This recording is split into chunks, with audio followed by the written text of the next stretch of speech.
Hi mga mi, may nag-request ng tutorial ng rose. Bali, ang paciwire natin dyan mga mi ay 8mm. So, wag na tayo magpatumpik-tumpik pa. Mag-start ulit tayo mga mi. Bali, kumuha muna tayo ng 8 pieces mga mi para dito sa second layer ng mga petals. Basta inuumpisahan ko siya mga mi dun sa second layer. Basta magigets yun mga mi mamaya pag inassemble na rin natin yung rose. So, hatiin natin sa dalawa yung 8 pieces na paciwires. Ayan mga mi, magandang panggunting nga pala ito ng paciwire itong ginagamit ko. Originally mga mi ay pamutol yan ng mga stem ng mga plants natin. Pero habi na habi yan sa paciwires.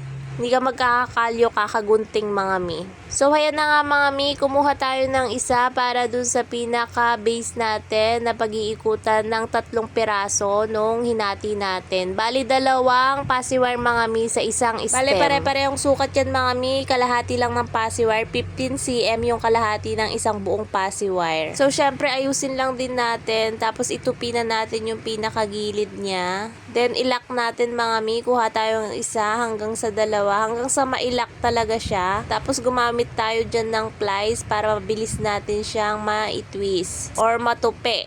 Sobrang tigas din naman talaga mga mi kapag gagamitan mo lang siya ng kamay. So, ayan na nga mga mi. Tapos, yung pinakataas natin ay itupi natin gamit pa rin itong pinaka-plies natin. Masakit sa kamay mga mi kapag kamay lang din yung pinang-twist natin dyan o pinang-tupi natin. Kaya kailangan natin dyan ng plies. So, ito yung outcome mga mi ng petals natin. Ganyan yung magiging itsura. Gawa lang tayo ng 4 na petals mga mi dun sa ginunting natin kanina. Ganyan nga yung magiging outcome ng 4 na petals natin. Next mga mi ay kuha tayo ng 2 paciwire, hatiin natin sa 2. Tapos kuha ulit tayo ng 2 mga mi, hatiin naman natin ito sa 3, bali 10 cm mga mi. Ayan, sinukat ko dyan sa ating cutting pad. Mas mapapadali talaga kayo kapag may nakalapag na kayong panukat dyan. Tapos itong 15 cm mga mi, ito yung pag-iikutan natin ng 10 cm. So bali 2 10 cm lang mga mi yung ipapaikot ko dyan. So tas ganyan natin itutupi sa gilid. O diba mga mi, ang kapal na niya kaagad kasi nga 8mm na paciwire yung gamit natin. Tapos ayusin natin mga mi, yung pinakatuktok ulit ay itupi natin. Tapos itiklop lang din natin. Ganyan nga yung itsura. Gawin lang din natin ulit mga mi sa susunod. Ayan mga mi, nagawa ko na yung 3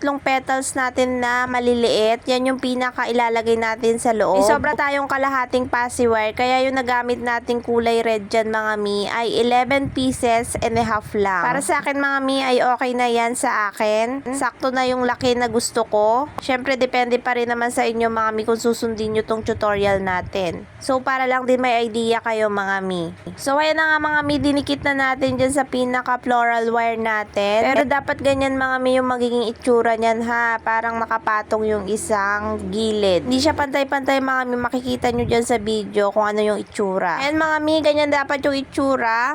Tapos next layer na tayo mga mi. Medyo ilalabas natin yung pinakaloob na layer dyan mga mi. Mas mataas talaga yung pinakaloob.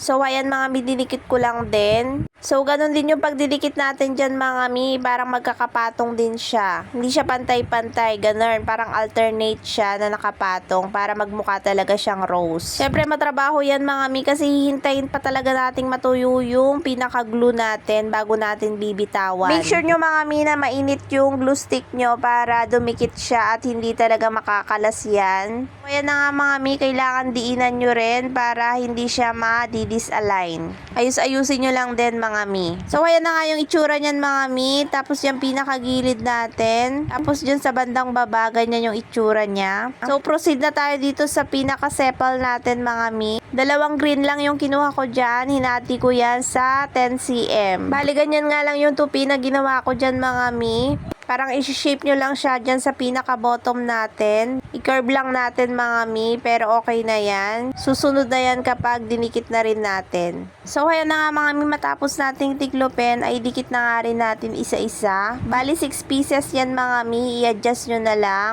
Kayo nang bahala mag-balance kung saan nyo siya ipipwesto. Sa maidikit natin yung pinaka-anim na sepal natin. Bali, matatakpan din niya yan mga mi, yung mga chismis dyan sa pinaka-bottom natin. Pero sa nakita nakita nyo kanina mga mi, yung pinaka-bottom natin ay hindi naman masyadong machismis. So at least mga mi, maganda yung kakalabasan yan kapag inayos nyo nga talaga yung pagkakatupi nyo. Okay lang din mga mi na hindi ganun ka-perfect kasi wala naman talagang bulaklak mga mi na pantay-pantay, diba? Talagang hindi pantay-pantay talaga yung pagkakatubo ng mga yan. So, para maging realistic ay okay lang din na ganyan, na hindi masyadong pantay-pantay yung mailalagay nyo. So ayan na yung outcome mga mi, sana na gets nyo. God bless mga mi, bye!